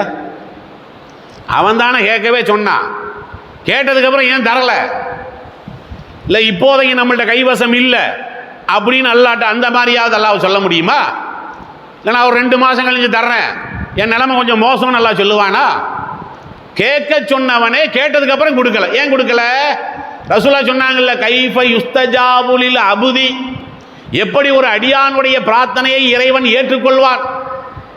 அவன் கேட்ட உடனே கொடுக்கணும்னு சொல்லி எதிர்பார்க்குற நேரத்தில் கேட்ட உடனே அல்லாஹ்வுக்கு கொடுக்கணும்னு நீ கொடுத்தா வச்சிருக்கிற, அப்படி எதிர்பார்த்தாலும் கிடைக்காது. அதே மாதிரி கத்தியத்துறா உறவை துண்டித்து வாழ்ந்தால் பிரார்த்தனை எடுபடாது. ரசூலா சொன்ன முக்கியமான விஷயங்கள். நாம வேற வேற விஷயங்களை நம்ம சிந்திச்சுக்கிட்டு இருக்கோம். நம்மளுடைய துவா ஏன் அங்கீகரிக்கப்படலைன்னு சொன்னா நாம இந்த உறவினர்கள்ட்ட கரெக்டா நடக்கல. அப்போ ஒரு துவா நம்மளுக்கு ஏற்கப்படலை. நம்ம யோசிக்கணும், என் அண்ணன்ட்ட நான் ஏதாவது பண்ணனா, இல்லை தம்பிக்கு எதிராக நான் ஏதாவது பண்ணனா, இல்லை மாமனாருக்கு எதிராக நான் ஏதாவது பண்ணனா, இல்லை மருமகளுக்கு எதிராக நான் ஏதாவது பண்ணனா? அல்லாஹ் கொடுக்க மாட்டாங்கிறது மட்டும் இல்லை, சில பேர் சபிப்பாங்க, செத்த ஒளியட்டும், குடும்பத்தை விட்டே போட்டோம், இப்படியெல்லாம் சாபமிடக்கூடியவர்கள் இருக்காங்களா இல்லையா? உண்மையில் அவர்கள் போட்ட அந்த சாபம் அவர்களுடைய வருத்தத்தின் உந்துதலாக இருக்குமே. ஆனால் நிச்சயமா உனக்கு புற்றுநோய் வரும், நிச்சயமாக உனக்கு வயிற்று வலி வரும், நிச்சயமாக உனக்கு உடல் எடை போடும். ஏன்னா சாபத்தை அல்லாஹ் ஏத்துக்குவான். ஒரு மனிதன் விரும்பி இல்லை வருந்தி அல்லாஹ்விடத்துல கேட்டான்னு வைங்களேன், அதெல்லாம் ஏத்துக்குவான். ரசூலா சொன்னாங்க, இதெல்லாம் நம்ம ஏன் புரியல? லைஸ பைனஹா வ பைனல்லாஹி ஹிஜாப். பாதிக்கப்பட்டவனுடைய பிரார்த்தனைக்கும் அல்லாஹ்வுக்கும் மத்தியிலும் எந்த தடையும் இல்லை. ஒன்னால மன வருந்தி பிரார்த்தனை செய்தால் அந்த பிரார்த்தனை நான் ஏத்துக்குவேன். பிரார்த்தனை செய்யக்கூடியவன் எந்த கோணத்தில் கேட்டாலும் சரிங்கிறான், அது யாரா இருந்தாலும் சரிங்கிறான். முஸ்லிமா மட்டும் இல்லை, முஸ்லீம் இல்லாத ஒரு நபர் கூட ஒரு முஸ்லீமால் பாதிக்கப்படுகிறான். கடவுளே அவன் கடையை நாசமாக்குன்னு என்ன செய்யறான்? சாபம் போட்டானா இறங்கிடும். ஏன்னா மனித உரிமைக்கு அல்லாஹ் என்ன செய்யறான்? அந்த அளவுக்கு மகத்துவம் கொடுத்திருக்கான். அப்ப துஆவுக்கு ரசூல் ஸல்லல்லாஹு அலைஹி வஸல்லம் அவர்கள் சொன்ன முக்கியமான விஷயம் என்ன? உறவுகளை நீங்க வெட்டி வாழாதீங்க. இந்த விஷயத்துல சிந்திக்கணுமா இல்லையா? மொத்தமா மாமியாக்கள் மேலையும் போட முடியாது, மொத்தமா மருமகள் மேலையும் போட முடியாது. 2 பேரும் சில விஷயங்களை சரி பண்ணணும். அதுல மருமகளும் சில விஷயங்களை சரி பண்ணணும். மருமகள் என்ன பண்றாங்கன்னா, கல்யாணம் ஆயிருச்சா, இந்த மாப்பிள்ளை மொத்தமா எனக்கு தான் சொந்தம், அவர் சம்பாதிக்கிறதெல்லாம் எனக்கு தான். அவங்க என்ன நினைப்புல வர்றாங்க? அந்த பக்குவங்கள்ட்ட கரெக்டா இல்லை, வேற ஒன்றும் இல்லை. ஏன்னா திருமணத்தின் போது சில அறிவுரைகளை சொல்லித்தான் நம்ம அனுப்பணும். வாழ்க வாழ்கவே வாழ்கவே உடனே வாழ மாட்டாங்க. எப்படி வாழணும் நீ சொல்லிக் கொடு. எப்படி வாழணும்னு சொல்லி கொடு. ஒரு புது வீட்டுக்குள்ள நீ போகும்போது எப்படி போனோம்னு நீ சொல்லி கொடு. நீ இங்க தூங்குற மாதிரி அங்கெல்லாம் போய் தூங்க முடியாது. நீ இங்க வேலை பார்க்காம இருக்கிற மாதிரி அங்க போய் இருந்தீங்கன்னா நான் உன்னை சும்மா விடுற மாதிரி அவங்க சும்மா இருக்க மாட்டாங்க. நீ புதுசா போறையில எல்லாத்திட்டையும் கொஞ்சம் என்ன செஞ்சுக்க, இணக்கமா நீ நடந்துக்க. இதெல்லாம் சொல்லி உண்ணமா இல்லையா? இதை போகும்போதே கற்பனையில் போறது. காதல் கவிதையை படிச்சுக்கிட்டு என்ன செஞ்சிடலாம் நம்ம, அப்படியே உர சுத்திக்கிட்டு இப்படியே கற்பனையில் போற தப்பு இல்லை. ஆனால் அந்த நடைமுறைகள் நம்ம கக்கணமா இல்லையா? அப்படி கத்துக்கிறது இல்லை. அவன் என்ன பண்ணுவான் மாப்பிள்ளை, அவன் அக்காவுக்கு ஏதாவது கொடுப்பான், அவன் குடும்பத்துக்கு ஏதாவது கொடுப்பான். இது இவங்களுக்கு தெரிஞ்சதுன்னு வைங்களேன், இவங்களுக்கு அது ஏற்கிறக்கு மனம் இருக்காது. அது எப்போ பார்த்தாலும் என் அக்காவுக்கு கொடுக்குற, அவன் கொடுக்கறத 2 நேரம் தான் கொடுத்துருப்பான். ஆனால் சொல்றது என்ன, எப்போ பார்த்தாலும் என் அக்காவுக்கே கொடுத்துட்டு இருக்கிற, நம்மளுக்கு புள்ள குட்டியெல்லாம் இல்லையா? இப்படி பேசுறது. இப்படி பேசினா என்ன ஆகும்? என்ன ஆகும்? இப்படி பேசினா என்ன ஆகும்? எந்த 2 பேரும் நல்லிணக்கமா இருக்கணுமோ அந்த 2 பேர்த்துக்கு இருக்கக்கூடிய நல்லிணக்கம் கெட்டு போகுமா இல்லையா? ஏன்னா மார்க்கத்தில் ஒரு ஆம்பளை மேல தானே கடமை இருக்குது, பெண்கள் மேல மார்க்கத்தில் கடமை இல்லை. என் அம்மாவை பார்க்கறது எனக்கு கடமையே இல்லையா? அப்படி எங்க அம்மாவுக்கு கொடுக்காதேன்னா என்ன அர்த்தம்? இதனால நான் எங்க அம்மாவை நான் தானே பார்த்தேன். அப்ப எங்க அம்மாவுக்கு வழக்கமாக நான் கொடுப்பதை நான் கொடுப்பேன். தங்கச்சியை பார்க்கக்கூடிய கடமை என் மேலதான் இருக்கிறது, அண்ணன் தம்பியை பார்க்கக்கூடிய கடமை என் மேல இருக்குல்ல, வசதியா இருந்தா. அப்ப அதுக்கு இடையூறாக நான் இருக்க மாட்டேன் என்று மருமகள்கள் முடிவு செய்து அதன் அடிப்படையில் அவங்க நடக்கணுமா இல்லையா? ரசூலுல்லாஹ் எந்த அளவுக்கு சொல்றாங்கன்னு பாருங்க. இது அழகான பொன்மணி. வலா தஜிது இம்ராத்தன் ஹலாவத்தல் ஈமான். எந்த ஒரு பெண்மணியும் ஈமானுடைய சுவையை பெறவே முடியாது. ஹத்தா து அத்தி ஜௌஜுஹா, அவனுடைய கணவனுடைய கடமை இருக்குத அதை நிறைவேற்றாத வரை. அப்ப ஈமானுக்குன்னு ஒரு சுவை இருக்கு பாத்தீங்களா? அந்த சுவையை ஒரு பெண் பெறுவதாக இருந்தால் கணவனுடைய கடமை இருக்குத, கணவனுக்குன்னு சில கடமை, அந்த கடமைக்கு இடையூறாகவும் இருக்கக்கூடாது, அந்த கடமையை நீ செய்யாதவளாகவும் இருக்கக்கூடாது. இப்படி ரசூலுல்லாஹ் சொன்னாங்களா இல்லையா? இந்த உணர்வை இவங்க படிக்கலன்னா என்னாகும்? தகராறு வந்துகிட்டே தான். இவன் வீட்டில் வர்றது ரெஸ்ட் எடுக்கிறதுக்கு தான் வர்றான். ஒரு ஆம்பளை கடைக்கு போய் உழைச்சிட்டு அவன் ஏன் வீட்டுக்கு வர்றான்? நிம்மதியாக இருக்கிறதுக்கு தானே வர்றது. வந்தவனையே அவங்க அம்மா காலையில் என்ன சொல்லுச்சுன்னு ஆரம்பிச்சிடுறது. அம்மா என்ன பண்ணுறது? உன் வீட்டுக்காரி ஏன் நிம்மதியவே போக்கிட்டான், தூங்கவே முடியலை. இப்போ 2 பேரும் அவன் நச்சு நச்சு நச்சு நச்சுன்னு கொட்டிக்கிட்டே இருந்தா அவனுக்கு போயிருப்ப டென்ஷன் வந்துருமே. நாம ஒரு புறத்தை பார்க்கிறோம், ஆனால் அந்த ஒரு புறத்தினுடைய தீங்கு அந்த உறவுகளினுடைய அந்த ஒற்றுமையை மகிழ்வை கெடுக்குதா இல்லையா? இதை மருமகளுக்கு சொல்லி அனுப்பணுமா இல்லையா? சரி சொல்லி அனுப்பல, ஒரு சில விஷயங்கள்ல தப்பா நடந்தாங்க, மாமியாக்கள் உணரணும் இல்லை அதுல. ஏன்னா அவங்களுக்கும் மக்கள் இருப்பாங்கல்ல, பொம்பளை பிள்ளை இருப்பாங்கல்ல. அவ என்ன பண்ணுவான்னா 9 மணி தூங்கிட்டு இருப்பான். மருமகள் காலங்காத்தா 7 மணி தூங்கிட்டு இருந்தானா சத்தம் போடுறது. மக தூங்கிட்டு இருப்பான். மகளை மகளா பார்க்கறது, அங்கிருந்து வர்றவளை எப்படி பார்க்கறது? இப்போ மருமகள் இப்போ நம்ம ஏன் சொல்லணும்? சொல்றதே மருமகள் தான் நம்ம சொல்றோம். மருமகள்னா என்னது? மருமகள் என் மகளுக்கு அடுத்தவ, என் மகளுக்கு அடுத்தவன் அர்த்தம். இந்த வார்த்தைக்கே என்ன அர்த்தம்? நடைமுறையில் அப்படிதான் இருக்கா?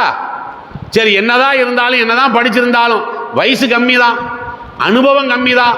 சரி, இந்தந்த விஷயத்தில் நம்ம விட்டுட்டு போயிடுவோம். இப்படி கொஞ்சம் அவங்களுக்கு கீழே இறங்கணும்ல. ஆனா என்ன, தமிழ்நாடு முழுவதும் மாமனாருக்கு கெட்ட பேரே இல்லை. எந்த மாமனாரை பத்தியாவது எங்கேயாவது குறை சொல்லி இருக்கிறாங்களா? எல்லாம் மாமியா மருமகள் இந்த 2 ரூட்லேயே தான் சண்டை வருது. மாமனாரை பத்தி பேசுறதே இல்லைங்க. மாமனார் கண்டுக்காம போயிடுவார். வீட்டில் சண்டை நடக்கிற மாதிரி இருந்தாவே அவர் பள்ளிவாசல் வீட்டுக்கே வரமாட்டார். எல்லாம் முடிஞ்சு ஓட்ட இந்த மாநாடு முடியட்டும் அப்படி லாஸ்ட்டாக என்ன செய்வார்? லைட் எல்லாம் ஆஃப் பண்ணதுக்கப்புறம் அவர் அப்படி படுத்து வந்துச்சு போயிடுவார். இருக்கா இல்லையா? இந்த உறவுகளையெல்லாம் கரெக்ட் பண்ணுங்க. தூரத்து உறவுகளை வேணாம், இந்த மாதிரியான உறவு. இன்னும் சொல்ல போனா அல்லாஹ் 24வது அத்தியாயத்தில் எந்த அளவுக்கு அல்லாஹ் ஜல்ல ஷானஹு தஆலா சொல்றான், விருந்து வைக்கக்கூடிய நேரத்தில் கூட லைஸ அலல் ஆமா ஹரஜ் வலா அலல் அரஜி ஹரஜ் வலா அலல் மரீலி ஹரஜ், இதெல்லாம் நீங்க படிச்சு பாருங்க. திருமறை குர்ஆனுடைய 24வது அத்தியாயத்தினுடைய 61வது வசனம். எல்லாம் ஒன்றா உட்காந்து சாப்பிடுங்கிறான் அந்த வசனத்தில். அந்த வசனத்தில் அல்லாஹ் என்ன சொல்கிறான்? நீங்கள் உங்களுடைய பெற்றோரோடு இணைந்து சாப்பிடுவது குற்றமில்லை, அதே மாதிரி உங்களுடைய சகோதரிகளோடு இணைந்து சாப்பிடுவது குற்றமில்லை, தாய்மார்களுடைய வீட்டுக்காரர்கள் இருக்கிறார்களே, தாயோட கூட பிறந்தவங்க, அவர்களோடு சேர்ந்து சாப்பிட்றது குற்றம் இல்லை. பெரிய பட்டியல், அதனால தான் நான் அதை வாசிக்கலை. நீங்கள் அந்த வசனத்தை விரிவாக எடுத்து பாருங்க. எல்லாம் சேர்ந்து உட்காந்து சாப்பிடுங்கிறான். அதுக்கு பேர் தான் குடும்பங்கிறது. குடும்பம்னா சும்மா பாத்திரம் கழுவுறதுக்கோ, மாமனாரை பார்த்தவொன்னே மருமகள் இப்படி பயந்து போகிறதுக்கோ இதுக்காக குடும்பம்? எல்லாம் சேர்ந்து உட்காந்து சாப்பிடுங்கிறான். ஏன்னா வாழ்கிறதே 50 வருஷம் தானே, வாழ்கிறது 40 வருஷம் தானே. என்னதுக்கு ஒரு மூஞ்சி இன்னொரு மூஞ்சியை பார்த்து வெறுத்துட்டு கிடக்கணும்? அப்போ கூட்டாக சேர்ந்து அமர்ந்து சாப்பிடுங்க நல்லா சொல்கிறானா இல்லையா? இது 24வது அத்தியாயத்தில் நல்லா சொல்கிறானா இல்லையா? இது என்னைக்கு நம்ம நடைமுறைப்படுத்தி இருக்கிறோம்? மாப்பிள்ளையோட உட்காந்து சாப்பிட்டு இருப்பான். எப்போ பார்த்தாலும் என்ன நீ புருஷன் கூட சாப்பிட்டு இருக்கிற, அவ்வளோ அவசரம் என்னங்கிறது. இப்படி பேசுகிற உரிமையை அல்லாஹ் மாமியா கொடுத்துருக்குறானா? ரசூலுல்லாஹ் என்ன சொன்னாங்க? உன் மனைவியினுடைய வாயில் ஊட்டக்கூடிய ஒரு குவளை உணவு இருக்குதே, அதுக்கு நன்மை கிடைக்கும் ரசூலுல்லாஹ் சொல்கிறாங்க. நான் என் பிள்ளைக்கு கல்யாணம் பண்ணி வைக்கிறதே மகிழ்வாக இருக்கிறதுக்கு தானுங்க. இதில் எல்லாமா போய் தேவையில்லாமல் தலையிடுவாங்க? கோபப்படுறதுல கோபப்படலாம், சந்தேகம் இல்லை. என் மருமக என் புள்ள 2 பேரும் உட்காந்து சாப்பிட்றாங்க, சந்தோஷப்படணும். 2 பேரும் நல்லா இருக்காங்க, சந்தோஷப்படணும். என்ன எப்போ பார்த்தாலும் புருஷன் கூடயே பேசிட்டு இருக்கேன்னா வேற யார்கிட்ட பேசுறது? வேற யார்கிட்ட பேசுறது? அவனை கொஞ்சம் நேரம் நிம்மதியாக கூட ஏன் பின்னாடியே சுத்துற?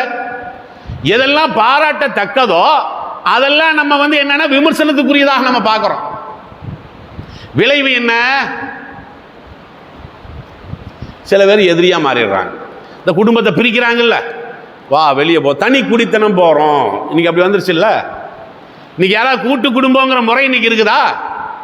அதை சிதைத்தது யார் சிதைச்சா?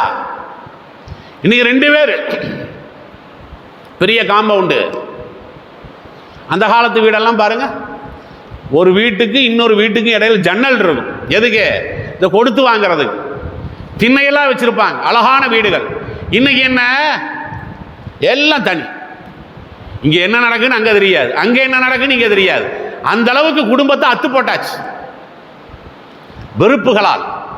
நம்மளுடைய கடமைகளை நம்ம சரியான முறையில் நடக்காத காரணத்தினால மனித சமுதாயத்தில் நம்ம ஒற்றுமையை பேசுறோம், ஆனா குடும்பத்திலேயே ஒற்றுமை இல்லையே.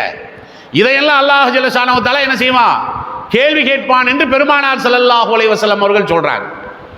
இப்போ இவ்வளோ போதனைகளை நம்ம கேட்குறோம். சரி, நாம உருப்படியாக நடப்போம், நாம நம்ம பந்துக்கள்கிட்ட சரியாக நடப்போம் என்று முடிவு செய்தாலும் சிலர்கள் நம்மளுக்கு ஒத்து வர மாட்டாங்க. அப்படி இருக்குதா இல்லையா? நீங்கள் சொன்னீங்க இந்த மாதிரி குடும்பத்தோட ஒன்றா இருக்கணும்னு சொன்னீங்க, ஆனால் நம்ம போனாலும் அவங்க மதிக்கிறதே இல்லையே. அப்போ என்ன பண்ணுறதுன்னு ஒரு கேள்வி வரும். இதை ரசூலுல்லாஹ்ட்ட கேட்குறாங்க பாருங்க. ரசூலுல்லாஹ்ட்ட வர்றாங்க, இன்னலி கராபத்தன் அசிலுகும் வயக்தஊனனி வஹ்சின இலைஹிம் வயுஸீயூன இலைய வஹலம அன்ஹும் வயஜ்ஹலூன அலைய. யாரை சொல்ல உறவுகளோட ஒட்டி வாழ்றதுக்கு நீங்கள் சொல்கிறீங்க. நான் ஒட்டி வாழ்கிறதுக்கு போகிறேன், அவங்க என்னை வெட்டிக்கிட்டே இருக்காங்க. அவங்க விஷயத்தில் நான் நுட்பமாக நடந்துக்கிறேன், ஆனால் என் விஷயத்தில் அறிவீனமாகவே என்ன செய்கிறாங்க?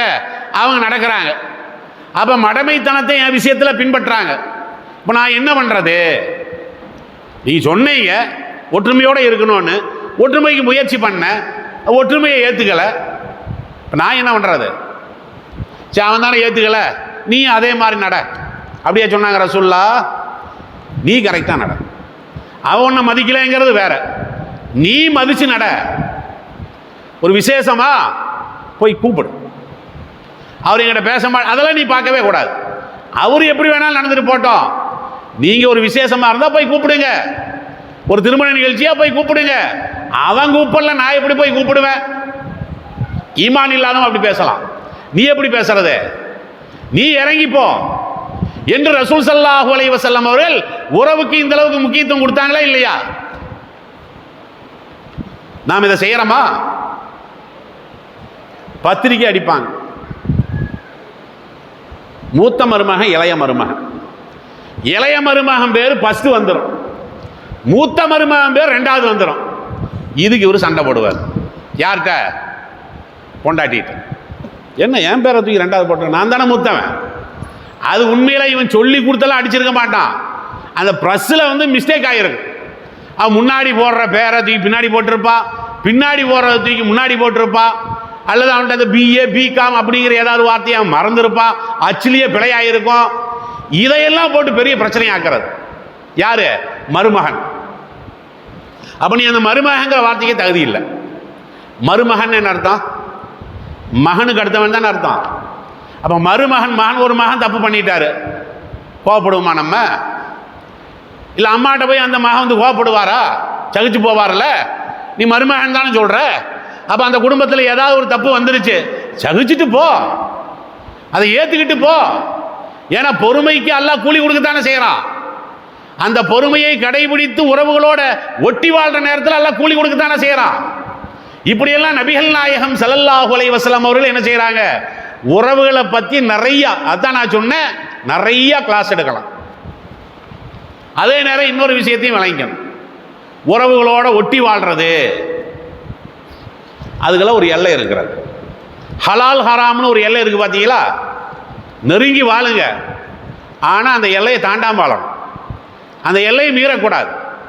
அதுக்கு ஒரு அழகான ஒரு பழமொழி சொல்றாங்க, பன்மொழியை. ஈயாக்கும் வத்துஹூலு அலன் நிசா, பெண்கள் தனிமையிலே இருக்கக்கூடிய சபையிலே நீங்கள் நுழைய வேண்டாம் ரசூலுல்லாஹ் சொல்றாங்க. தனியா இருக்கான்னு தெரியுது, நீ வீட்டுக்குள்ள போகாத. அப்போ ஒரு சஹாபி கேட்கிறார், என்ன கேட்கிறார்? ஃபகால ரஜுலுன் மினல் அன்சார், அன்சாரிகள்ல ஒரு சஹாபி கேட்கிறார், யா ரசூலல்லாஹ் அஃபரைத்தல் ஹம்ப, ஹம்மு இருக்கக்கூடிய இடத்துல போலாமான்னு கேட்கிறான். இந்த ஹதீஸ் கேள்விப்பட்டிருப்பீங்கல்ல? என்ன அப்படின்னு என்னது? அதாவது பெண்கள் தனியா இருக்கிற இடத்துல நீங்க நுழையாதீங்கிறாங்க ரசூலுல்லாஹ். அப்போ ஒரு ஆள் சந்தேகப்பட்டு கேட்கிறாங்க, என்ன கேட்கிறாங்க? அதாவது என்னுடைய கணவனுடைய அண்ணன் இருக்கார், தம்பி இருக்கிறார், இவங்களுக்கும் தடையான்னு கேட்கிறார். அதாவது வீட்டில் என் மனைவி இருக்கிறா, இப்போ என் தம்பி உள்ள இருக்கா, நான் இல்லை, இது கூடுமான்னு தான் கேட்குறாங்க. அப்போ ரசூல் ஸல்லல்லாஹு அலைஹி வஸல்லம் என்ன சொன்னாங்க? ஹம்பு, அந்த உறவு இருக்குல்ல, அந்த உறவுக்கு என்ன சொல்லுவாங்க இங்க? புருஷனோட தம்பி அண்ணன் மைத்துனனா? கொழுந்தன். ஆமாம், கொழுந்தன்னு சொல்லுவாங்கல்ல. அப்போ கொழுந்தன் மட்டும் தனியாக இருக்கார், என் ஒய்ஃப் இருக்கார், எனக்கு கூட தம்பி, என்னோட தம்பி கூட இருந்தா ரசூல் அதுக்கு என்ன சொல்கிறாங்க? அல் ஹம், அந்த கொழுந்தன் இருக்கிறானே, அல் மௌத், அது மரணத்துக்கு சமானம். அவன் கெட்டவன் அர்த்தம் இல்லை, எல்லாம் சேர்ந்துருக்கும் போது தான் கரெக்டாக அந்த கட்டுப்பாடு இருக்கும். நீங்கள் தனிமையில் அப்படி போயிட்டீங்கன்னா முடிஞ்சு போச்சு, எல்லாம் மீறக்கூடிய சூழ்நிலை என்ன ஆகி போயிடும். அண்ணன் பொண்டாட்டி, அரை பொண்டாட்டி, தம்பி பொண்டாட்டி, தாம் பொண்டாட்டி சொல்கிறான் பார்த்தீங்களா? இப்படி ஆகி போயிடும். இப்படியெல்லாம் இருக்கக்கூடாது. நீ உறவோட ஒட்டி வாழ, அந்த உறவுக்கு எல்லாம் இருக்குது. உன் கூட பிறந்தவன் தான் அண்ணன் உனக்கு, உன் கூட பிறந்த ஆளு தான் தங்கச்சி உனக்கு. அப்ப இந்த எல்லையை தாண்டி என்ன செய்யக்கூடாது? நடக்கக்கூடாதுன்னு ரசூலுல்லாஹ் சொன்னாங்களா இல்லையா? அப்ப இஸ்லாமிய மார்க்கத்தில் பார்த்தீங்கன்னா உறவுகளோட ஒட்டி வாழுங்கள்னு சொல்லுது. இந்த மாதிரியான விஷயங்கள் இருக்குது, இப்படியெல்லாம் தப்பா நடக்கக்கூடாது. வாட்ஸ்அப் குரூப், இன்றைக்கு எத்தனையோ குடும்பங்கள் என்ன செய்யறாங்க? வாட்ஸ்அப் குரூப்புகளை உருவாக்கி வைத்துக் கொண்டு மகரமான ஆணை பத்தி இஸ்லாம் சொல்லுதா இல்லையா, பேசுதா இல்லையா?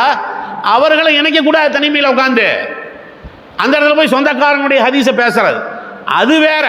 இப்படி பேசலாமா? இதெல்லாம் தப்பான விஷயங்கள். இன்னும் சொல்ல போனா நிறைய பெண்கள் வந்து நம்மளுடைய குழந்தைகளை கெட்டு போறதுக்கு காரணம் என்ன?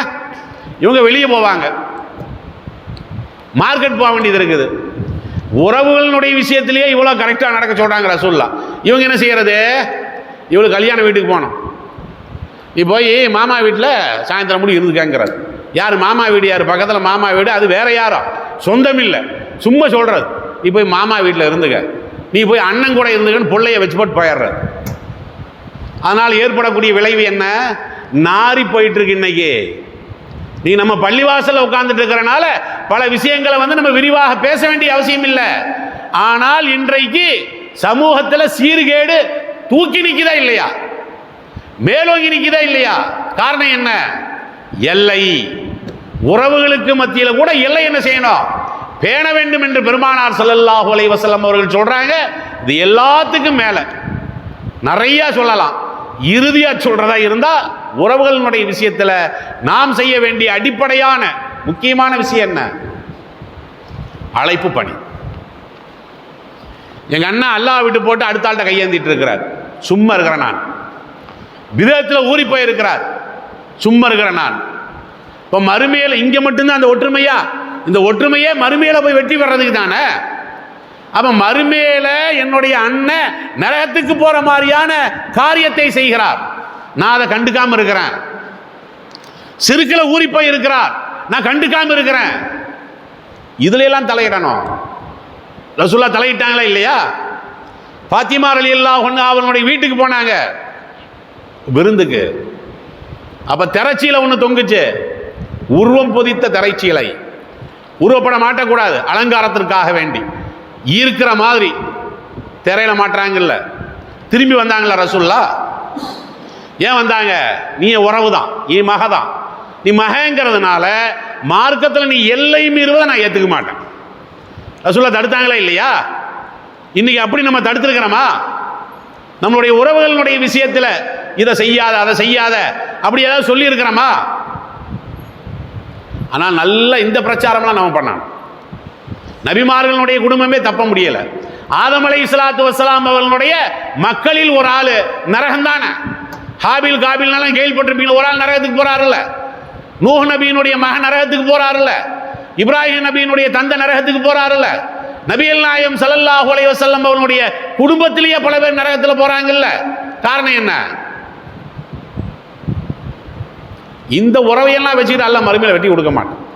அதான் கூ அன்ஃபுஸக்கும் வஹ்லீக்கும் நாரான் அல்லாஹ் சொல்றான்ல, உங்களையும் காப்பாத்திக்கிங்க, உங்களுடைய குடும்பத்தையும் காப்பாத்திக்கிங்க. ஆக இஸ்லாம் உறவுகளை பற்றி விரிவாக பேசுகிறது. அந்த உறவுகளில் செய்ய வேண்டிய கடமைகளை, உறவுகளில் பேண வேண்டிய எச்சரிக்கைகளை அழகாக விவரித்து சொல்கிறது. அது போன்ற முழு விவரங்களையும் நாம் அறிந்து சிந்தித்து நடைபெறக்கூடிய நன்மக்களாக மாற வேண்டும் என்ற அறிவுரையோடு இறுதியாக ஒரு அறிவிப்பையும் செய்ய சொல்லியிருக்கிறார்கள். நமது இந்த மஸ்ஜிது தக்வா பள்ளிவாசலினுடைய கட்டிட வேலை தற்போது நடந்து கொண்டிருக்கிறது. அதுலேயும் குறிப்பாக இந்த வெளியே பார்த்தீங்களா சிமெண்ட் பூசக்கூடிய வேலை. அப்போ இதற்காக வேண்டி அதிகமாக உதவி செய்யணும், இந்த உதவிகள் தேவைப்படுகிறது என்று ஜமாத்தார்களே என்ன செஞ்சிருக்கிறாங்க, கேட்டிருக்கிறார்கள். எனவே நீங்கள் உதவி செய்வதோடு பிற மக்கள்கிட்டையும் எடுத்து சொல்லி இந்த பள்ளிவாசலினுடைய வளர்ச்சிக்கு சொல்லப்போனால் இப்போ நீங்கள் இங்கே இருக்கிறதுனால உங்களுக்கு சில விஷயங்கள் கீழே தெரியும். வேறு சில ஊர்களுக்கு போய் பார்த்தீங்கன்னா அதிகமான தொடர் பிரச்சாரம் நடக்கக்கூடிய ஊர்களில் புளியங்குடி ஒன்று இருக்கிறது. இந்த பெண்கள் மதரசா அவங்களுடைய நிகழ்ச்சியெல்லாம் இருக்குது பார்த்தீங்களா. பல பள்ளிவாசலில் இது என்னென்ன இருக்காது. பள்ளிவாசல்னு சொன்னாவே 5 நேரம் தொழுகை நடக்கும், அதை விட்டால் ரம்ஜானுக்கு கஞ்சி ஆக்குவாங்க, இப்படி தான் போயிட்டு இருக்குது. ஆனால் இங்கே பார்த்தீங்கன்னா தொடர் பிரச்சாரம் இப்படியெல்லாம் நடத்துறதுங்கிறது ரொம்ப கஷ்டமானது. இதுக்கெல்லாம் நிறைய செலவு இருக்குமா இல்லையா, நிறைய முயற்சி இருக்குமா இல்லையா. ஆனால் நம்மளுக்கு அப்படி தெரியாது. நம்மளுக்கு ஏதோ மைக்க வச்சுட்டாங்க, ஒரு ஆள் பேசிட்டாரு, இது மட்டும்தான் நம்மளுக்கு தெரியுமே தவிர இதுக்கெல்லாம் நிறைய பாடுபட வேண்டியது இருக்கிறது, நிறைய உழைப்புகள் தேவைப்படுகிறது. அப்போ இது மாதிரியான விஷயங்களையும் கருத்தில் வைத்து குறிப்பாக இந்த பள்ளிவாசலுடைய அந்த கட்டிட நிதி அதையும் கருத்தில் வைத்து அதிகமாக உதவி செய்ய வேண்டும் என்று இந்த பள்ளிவாசலுடைய நிர்வாகம் அறிவிக்க சொன்ன காரணத்தினால் அதையும் அறிவித்து இந்த உரையை இத்தோடு நிறைவு செய்கிறேன். வாஹிரு தாவானா அனில் அல்ஹம்துலில்லாஹி ரப்பில் ஆலமீன். சுப்ஹானக அல்லாஹும்ம வபிஹம்திக வஅஷ்ஹது அல்லா இலாஹா இல்லா அன்த அஸ்தக்ஃபிருக வ அத்தூபு இலைக்.